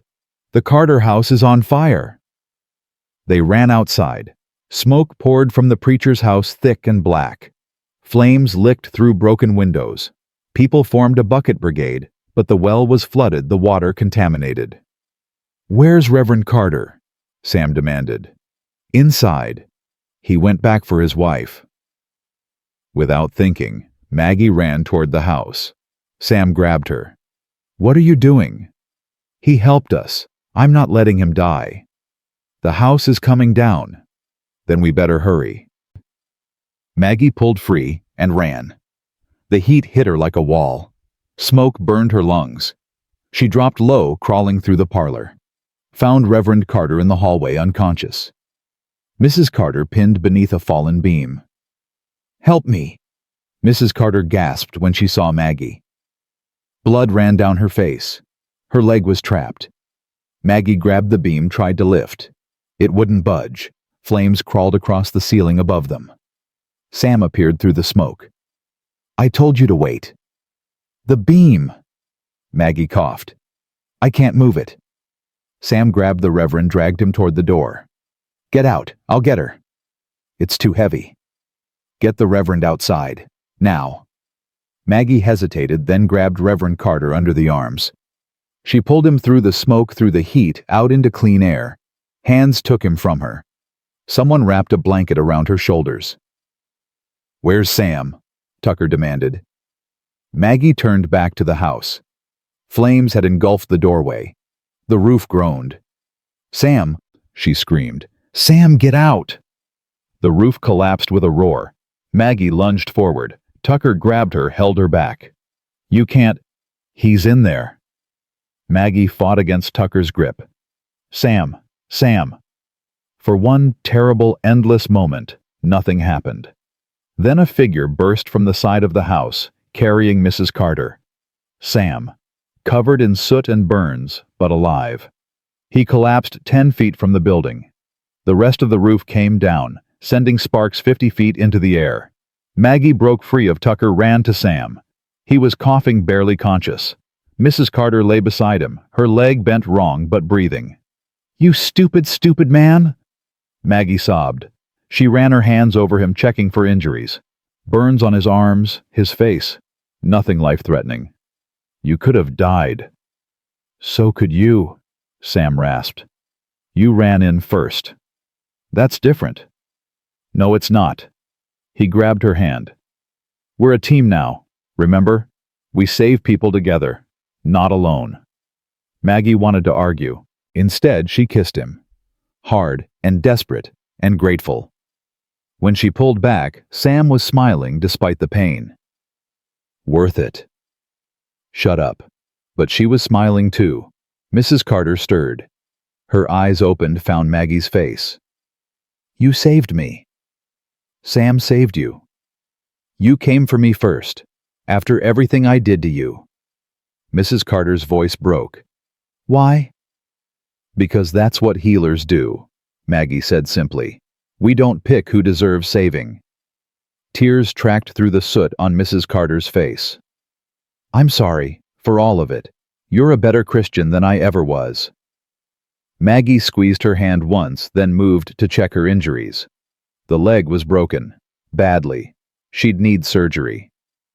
I need to set this, Maggie said. It's going to hurt. Do it. Mrs. Carter gripped Reverend Carter's hand. He'd woken up, was kneeling beside his wife, with tears in his eyes. I trust you. Maggie worked in the church again, the Carters side by side on makeshift beds, Mrs. Carter's leg required pins to set properly. Maggie had done it once before during the war. Her hands shook as she heated the metal pins in a flame. You can do this, Sam said quietly beside her. What if I can't? What if I make it worse? Then you make it worse trying to help, but I've watched you save lives all night. You've got this. Maggie took a breath. set the bone, drove the pins through. Mrs. Carter screamed once, then passed out. But when Maggie checked her pulse, it was strong and steady. "She'll walk again?" Reverend Carter asked. "With time and rest, the bone should heal straight." The Reverend bowed his head. "Thank you, both of you. You didn't have to." "Yes, we did," Sam said. "Same reason you married us when no one else would. Because it was right." The next 3 days blurred together. The flood receded slowly, leaving behind mud and debris and ruin. Maggie's clinic was destroyed, everything washed away or ruined. But the church became a hospital. Maggie treated dozens of people. Broken bones, infections, fever from drinking contaminated water. Sam worked alongside her, boiling water, changing bandages, holding people down when Maggie had to reset bones or stitch wounds. Rose helped too, bringing water to patients, reading stories to children, being a bright spot in the chaos. Tucker kept them fed with supplies from what remained of his store. Other townspeople pitched in. The ranch hand Maggie had treated brought fresh meat. The farmer's wife donated blankets. Even Garrett Sullivan, the man who'd abandoned Maggie at the train station, showed up with his wagon to help move supplies. "I was wrong," he said quietly, when Maggie came to check a sprained ankle he'd gotten moving debris. "About you. About everything. I'm sorry." Maggie studied him, saw genuine regret. "We all make choices we regret. I let my mother's prejudice become mine. That's worse than just being prejudiced yourself." He met her eyes. "You're 10 times the person I'll ever be. Bridger's a lucky man." "I'm the lucky one," Maggie said. "Now hold still. This is going to sting." On the 4th day after the flood, Inspector Williams returned with Miss Porter. They found Maggie in the church stitching up a child who'd cut his hand on broken glass. Rose sat beside her singing softly to distract the boy. Williams looked around at the makeshift hospital, at the people Maggie had treated, at Rose comforting a crying child. "We've completed our investigation," he said. Maggie's hands stilled. "And we spoke with 32 people. Not one of them had a bad word to say about you or Mr. Bridger. Several pointed out that you risked your life multiple times to save people who'd treated you poorly." Williams pulled out papers. "The Territorial Office has approved your petition to adopt Rose Tate." Maggie's vision blurred. "What? You're her mother now. Legally. Permanently." Miss Porter smiled. "Congratulations, Mrs. Bridger." Rose looked up from the child she'd been comforting. "Does that mean I can stay forever?" "Forever?" Maggie whispered. She pulled Rose into her arms, finally letting the tears come. "You're ours. Completely." Sam appeared in the doorway, covered in mud from clearing debris. He took one look at Maggie's face and knew. "We got her?" he asked. "We got her." Sam crossed the church in 3 strides, swept both Maggie and Rose into his arms. Around them, patients started clapping. Tucker whooped from the back of the room. Even Mrs. Carter, lying on her bed with her pinned leg, was smiling. Williams cleared his throat. "There is one more thing." They pulled apart. "What?" "The territorial governor heard about your work during the flood. He's authorized funding to rebuild your clinic. Larger this time. Properly equipped." Williams handed Maggie another document. "He's also appointing you the official territorial medical officer for this district. It comes with a small salary and a house." Maggie stared at the paper. "I don't understand." "You saved lives when no one else could. You used medicine that works regardless of where it came from. And you did it without asking for recognition or payment." Williams's expression softened. "The territory needs more people like you, Mrs. Bridger. People who see what needs doing and do it." Sam laughed, the sound rough and wet. "Hear that you're official now." "We're official," Maggie corrected. She turned to Williams. "I'll accept on one condition. My husband assists me. He's got steady hands and a strong stomach. I need him." "Done," Williams said. After the inspectors left, Maggie stood in the doorway of the church, looking out at Sweetwater. Half the town was ruins. But people were rebuilding. Already she could hear hammers, see men clearing debris, women salvaging what could be saved. Sam came to stand beside her, Rose between them. "You ready for this?" he asked. "Being the official town doctor, having a real house, being a family." Maggie thought about the train platform where she'd stood 6 weeks ago, broken and unwanted and alone. She thought about everything that had happened since. The marriage of convenience that became real. The child no one wanted who'd become theirs. The town that rejected her learning to trust her. "Yeah," she said. "I'm ready." Rose tugged their hands. "Can we get a dog? Now that we have a house?" "We don't have the house yet." "Little bit," Sam said. "But when we do, can we?" Sam looked at Maggie. Maggie looked at Sam. They both started laughing. "Sure," Maggie said. "Why not? We've already got everything else." That night they slept in the church with a dozen other people made homeless by the flood. Rose curled between Maggie and Sam, one hand in each of theirs. Around them people snored and shifted and coughed. It wasn't comfortable. It wasn't private. It wasn't the life Maggie had imagined when she'd answered that mail-order bride advertisement. It was better. Because somewhere between the rejection and the fighting and the flood, she'd found what she'd been looking for all along. Not a husband who'd give her a name. Not a house that would give her standing. Not even the child who'd given her purpose. She'd found belonging. Real, messy, complicated belonging with people who'd chosen her and who she'd chosen back. Sam's hand tightened around hers in the dark. "You awake?" "Yeah." "I love you." The words came quiet but certain. "Thought you should know." Maggie's breath caught. "Since when?" "Since you ran into a burning building for people who tried to destroy you. Since you used forbidden medicine to save Rose.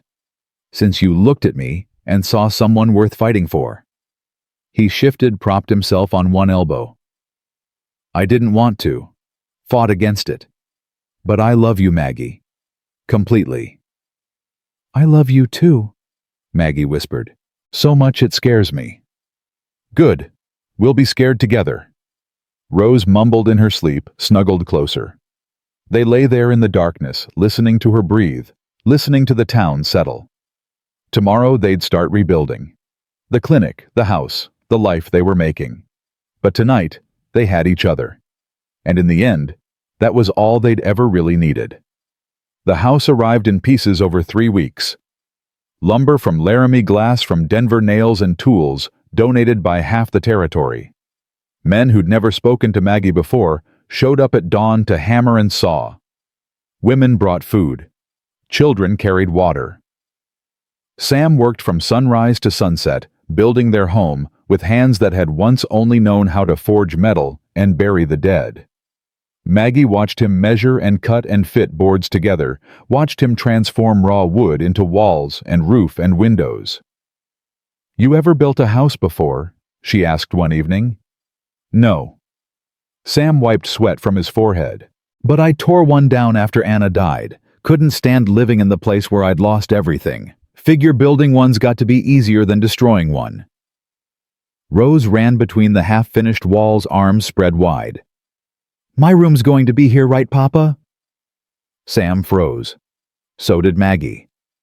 "What did you call me?" Sam's voice was rough. Rose stopped suddenly, uncertain. "Papa? Is that wrong? Miss Maggie said I could call her Mama, now that the papers are signed, so I thought—" Sam crossed to her in 2 strides, swept her up. His face pressed into her hair, and his shoulders shook. "You can call me Papa," he whispered. "You can call me whatever you want, little bit." Rose wrapped her arms around his neck. "Even when you're sad about Lily." Sam pulled back enough to look at her. "How do you know about Lily?" "Tucker told me. He said you had a little girl before me who went to heaven." Rose touched Sam's wet cheek. "Are you sad I'm not her—" "No." Sam's voice cracked. "I'm sad she can't be here to be your big sister, But I'm not sad you're you, Rose. I'm grateful, every single day. Do you think she'd like me? She'd have loved you, just like I do. Rose beamed.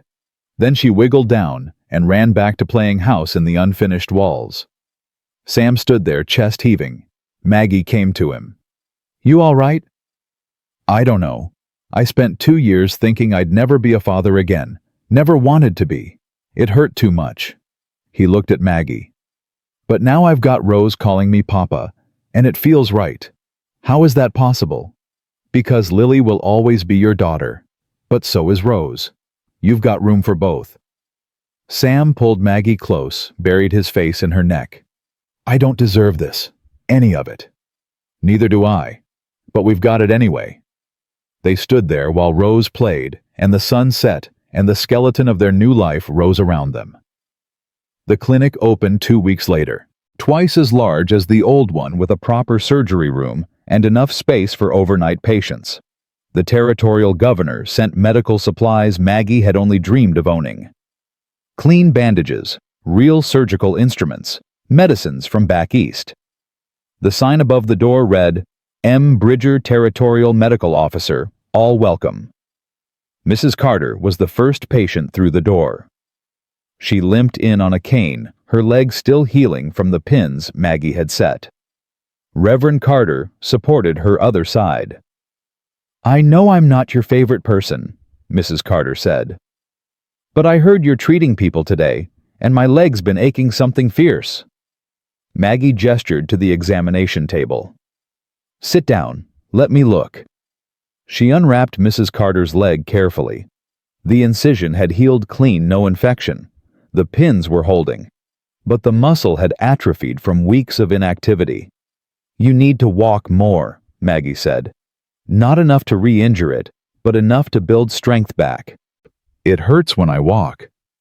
It's supposed to. That's how you know it's healing. Maggie rewrapped the leg with firm, steady hands. Pain isn't always punishment, Mrs. Carter. Sometimes it's just the price of getting better. Mrs. Carter's eyes filled.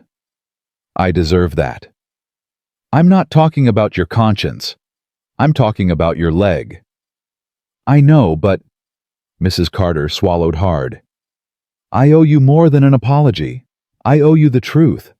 About why I fought so hard against you. Maggie paused. You don't have to... Yes, I do. Mrs. Carter gripped her cane. I had a daughter. Before we came to Sweetwater. She was 7 when she died. Fever took her fast, just like it almost took Rose. Reverend Carter's hand found his wife's shoulder. I was pregnant when she died. Mrs. Carter continued. Lost that baby too from the grief. Haven't been able to carry another one since. Her voice broke. So when you showed up with your medicine and your kind heart ready to save a child, I hated you for it. Hated that you could heal when I couldn't. That you'd get to be a mother when I'd failed at it.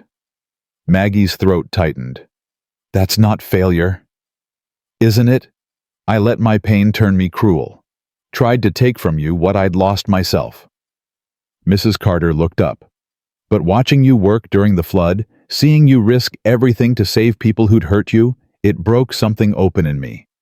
Made me see what I'd become. You're healing too, Maggie said quietly. Not just your leg. All of you. Mrs. Carter nodded. I want to help. At the clinic. I can't do medicine, but I can organize supplies. Keep records, talk to patients who are scared. If you'll have me. Maggie looked at this woman who'd tried to destroy her. Saw the genuine remorse, the desperate need for redemption. All right, she said, but you follow my rules. In this clinic, everybody gets treated the same. Rich or poor, white or Indian, saint or sinner. Everyone. I understand. And if you ever make Rose feel unwanted again, I'll throw you out myself. Mrs. Carter's smile was watery. Deal. That night, Maggie told Sam about the conversation while they put Rose to bed in their new house. The girl's room had real walls now, a real bed curtains Tucker had sewn from flour sacks. You think she means it? Sam asked. About changing. I think she's trying. That's all any of us can do. Rose yawned, already half asleep. Mama. Yes, sweetheart. I'm glad you came on the train that day, even though nobody wanted you. Maggie's heart squeezed. Me too, Rose. And I'm glad Papa's not sad anymore. Sam's voice was rough. Me too, little bit. And I'm glad we're a family, a real one, not the kind that leaves. We're not going anywhere, Maggie promised. Rose's eyes drifted shut. Good. 'Cause I love you both very much. They stood in the doorway watching her sleep, this child, who'd been abandoned and rejected and had still found the courage to love again. She's braver than both of us, Sam whispered. She had to be. We were too broken to choose happiness. She chose it for us. Sam pulled Maggie close. Come on. We've got our own bed now. Might as well use it. Their bedroom was small, but theirs. A bed Sam had built with his own hands, a quilt Tucker had donated, a window that looked out over the town they'd helped save. Maggie stood at that window looking at Sweetwater. Lights flickered in rebuilt homes. Smoke curled from chimneys. Life returning to normal, or as normal as frontier life ever got. What are you thinking? Sam asked. That I came here expecting to be someone's wife. A name on a marriage certificate. A warm body in a cold bed. She turned to him. But I got so much more. You got a stubborn blacksmith and a traumatized child, and a town that nearly destroyed you. I got a family, a real one. The kind that fights for each other and saves each other, and doesn't run when things get hard. Maggie crossed to him. I got you. Sam cupped her face in his calloused hands. I got you too. And I'm never letting go. He kissed her, then not desperate like after the fire, not chaste like at their wedding. This was slow and sure, and spoke of all the nights they'd have together, all the mornings waking up beside each other, all the years building a life. When they finally pulled apart, breathless, Sam rested his forehead against hers. I want more children, he said, with you, if that's something you want. Maggie's breath caught. They said I couldn't. They were wrong about you before. Maybe they're wrong about this too. His hand settled on her stomach. And if they're not, we've got Rose. That's more than enough. You mean that? Every word. Maggie kissed him again.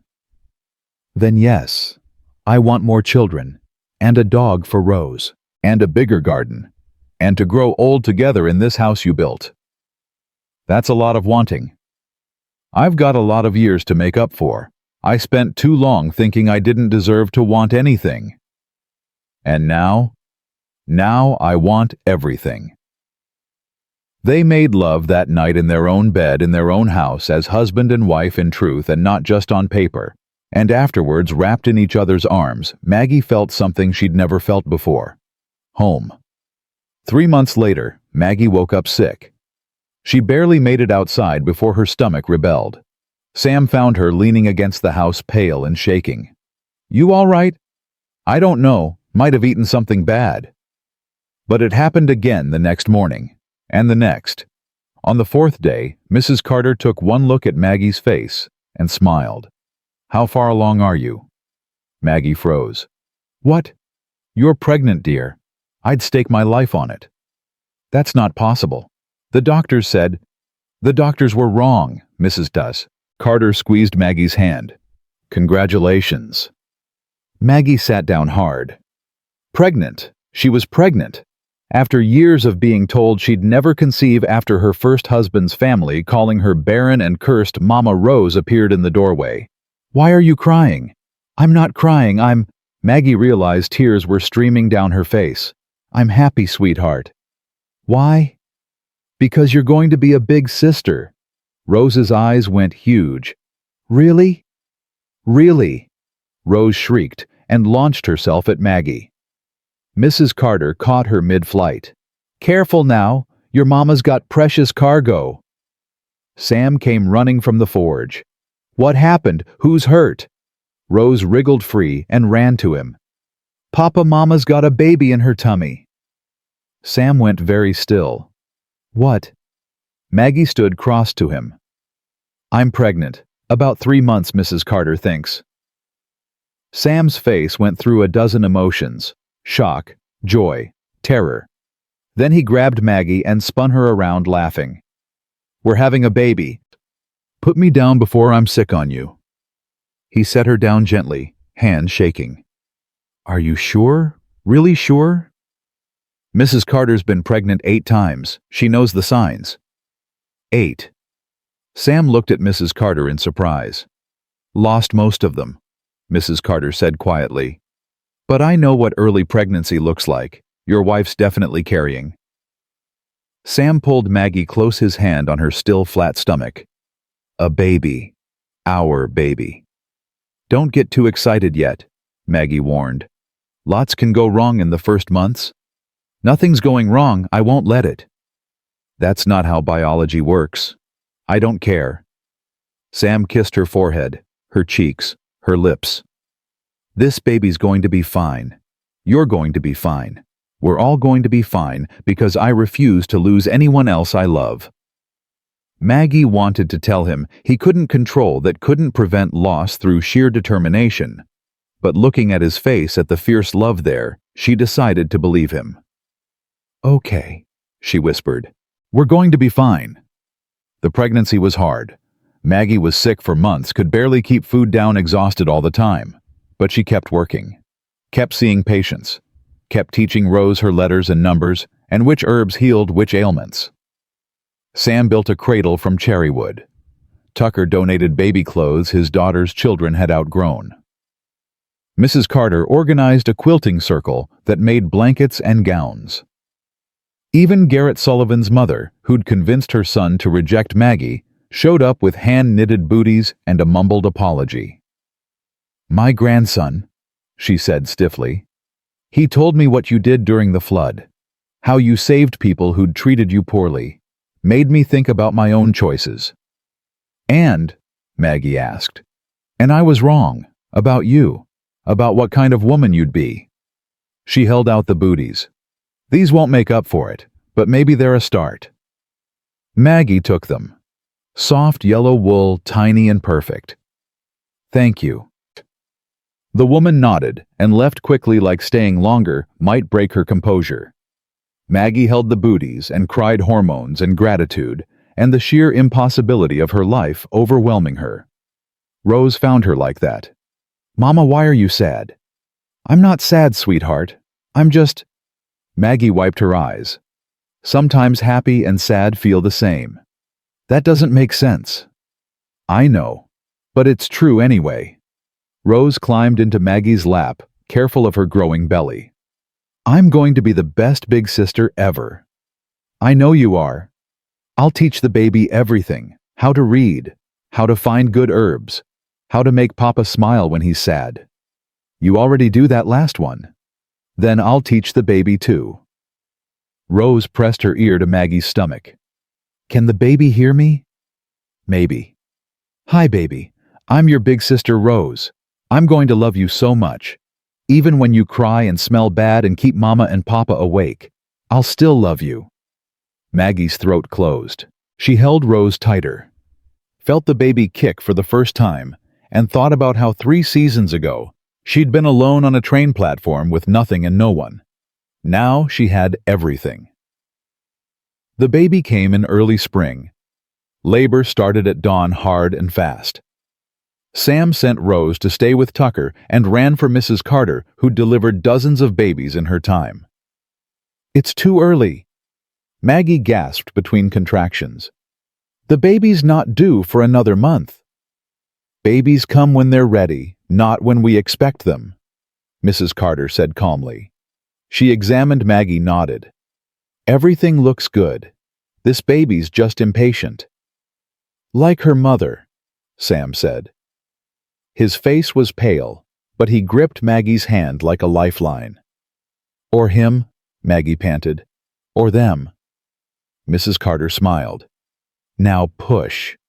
Maggie pushed, and screamed, and pushed again. Sam whispered encouragement, wiped her forehead, let her crush his fingers without complaint. "I can see the head," Mrs. Carter said. "One more big push, dear. You can do this." "I can't." "Yes, you can." Sam's voice was fierce. "You survived being rejected and abandoned and a whole town turning against you. You survived a flood and a fire and saving lives while risking your own. You can do this, Maggie. I know you can." Maggie pushed, and with a final searing pain, the baby slipped free. The room went silent. Then a cry split the air, thin and furious and absolutely perfect. "It's a boy," Mrs. Carter announced. She cleaned him quickly, wrapped him in a blanket, placed him in Maggie's arms. Maggie looked down at her son, tiny and red-faced, and screaming his outrage at the world. He had Sam's dark hair and her nose and the most beautiful eyes she'd ever seen. "Hello," she whispered. "We've been waiting for you." The baby stopped crying, blinked at her solemnly. Sam leaned over, touching the baby's cheek with one trembling finger. "He's perfect." "He is." "What should we name him?" Maggie thought of the journey that had brought them here. The train platform, the rejection, the fear, the hope that had somehow survived it all. "Hope," she said. "We should call him Hope." "That's a girl's name." "Then we'll call him something that means hope." Maggie looked at Mrs. Carter. "What's a good name for Hope?" "Jonah," Mrs. Carter said softly. "It means dove, symbol of hope and new beginnings."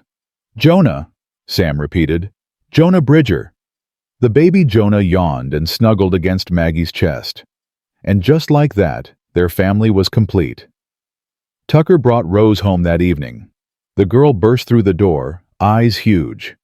"Where's my baby brother?" Sam scooped her up. "Sleeping with Mama, but you can meet him if you're quiet." Rose tiptoed into the bedroom like she was approaching something sacred. Maggie was propped against pillows, Jonah sleeping in her arms. Rose climbed carefully onto the bed. "He's so small," she whispered. "You were this small once." "Really? Really?" Maggie shifted so Rose could see better. "Want to hold him?" Rose's eyes went huge. "I can—" "Of course. He's your brother." Maggie settled Jonah in Rose's arms, showed her how to support his head. Rose stared at the baby like he was made of spun glass. "Hi, Jonah," she whispered. "I'm Rose. Remember me? I told you I'd love you even when you smell bad. I still mean it." The baby opened his eyes, blue like Maggie's. He looked at Rose seriously. "He knows me," Rose breathed. "Mama, he knows me." "Of course he does. You're his sister." Sam sat on the edge of the bed, arm around Rose's other hand on Maggie's shoulder. They sat like that for a long time, the four of them watching the sun set through the window of the house Sam built. "We're really a family now," Rose said. "A whole one." "We were always whole," Maggie said. "Even before Jonah. Even when it was just us three. We were whole because we chose each other. But now we're more whole." Sam laughed. "Yeah, little bit. Now we're more whole." That night after Rose was asleep and Jonah was fed and changed and sleeping in his new cradle, Maggie stood at the window looking out at Sweetwater. Sam came up behind her, wrapped his arms around her waist. "What are you thinking about?" he asked. "About the woman I was when I got off that train? How scared she was. How certain she was that nobody would ever want her. And now I know she was wrong. People did want her. They just hadn't found each other yet." Sam kissed her temple. "I'm glad I found you. I'm glad I found you too, even if it was by accident. Best accident I ever made." They stood there in comfortable silence. Then Maggie spoke again. "I want to expand the clinic, train other people in medicine, make sure every town in this territory has someone who can heal." "Ambitious?" "I've been thinking about all the Rose Tates out there, All the rejected women and abandoned children and people who need help but don't have anyone. Maggie turned to face Sam. I want to be the person who shows up for them. Then we'll do it, together. You'd do that? Leave the forge, travel around teaching medicine. Maggie, I'd follow you anywhere. I thought you knew that by now. She did know. Had known since he'd carried her out of that flood. Since he'd run into a burning building to save a woman who'd tried to destroy them. Since he'd held her hand through labor and whispered that she was strong enough. I love you, she said. More than I knew it was possible to love anyone. Good, because I love you more. That's not possible. Want to bet? She kissed him to shut him up. And then, because she wanted to. And then because in this house, in this town, in this life, they'd built from nothing, she finally felt like she belonged. Jonah cried. Sam went to get him. Maggie followed, and they stood together over the cradle, looking at their son. He's going to grow up knowing he's wanted, Sam said. Both our children are. They'll never doubt it for a second. No. Maggie agreed. They won't. Because that was the gift they could give. Not a perfect life. Not a world without pain or rejection or loss, but the absolute certainty that they were chosen, loved, wanted, always. Rose appeared in the doorway, rubbing her eyes. Can't sleep. Come here, Maggie said. Rose climbed into bed with them, the four of them crowded together. Sam told a story about a blacksmith who could forge anything, even broken hearts, back together. Rose added parts about a brave healer who saved whole towns. Jonah slept through it all, safe and warm and surrounded by love. And Maggie, lying there with her family, thought about the mail-order bride advertisement that had brought her here. The promise of a quiet home, a warm hearth, a place to belong. She'd gotten all of that. But she'd gotten so much more too. She'd gotten a husband who saw past her scars to the strength beneath. A daughter who'd taught her that love was a choice, not a debt. A son who represented every impossible hope she'd ever carried. A town that had learned to embrace the very things they'd once rejected. Most of all, she'd gotten herself back. The parts of her that had been broken and buried and declared worthless, she'd found them again, polished them up, and built a life around them. The mail-order bride nobody wanted had become the woman everybody needed. And in the end, that was more than enough. It was everything.